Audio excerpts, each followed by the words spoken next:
حدثنا آدم قال حدثنا ابن أبي ذئب عن الزهري عن أبي عبد الله الأغر عن أبي هريرة قال قال النبي صلى الله عليه وسلم: إذا كان يوم الجمعة وقفت الملائكة على باب المسجد يكتبون الأول فالأول، ومثل المهجر كمثل الذي يهدي بدنه، ثم كالذي يهدي بقرة، ثم كبشا، ثم دجاجة، ثم بيضة.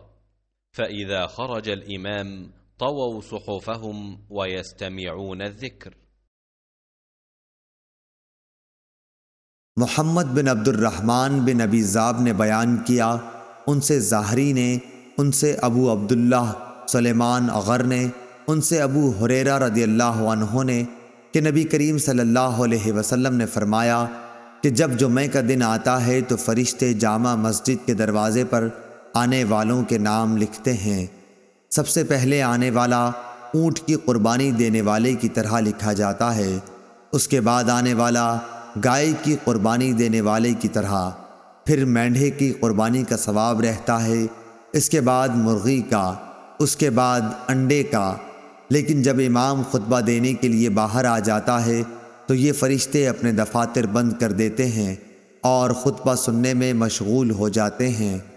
सही बुखारी हदीस नंबर 929।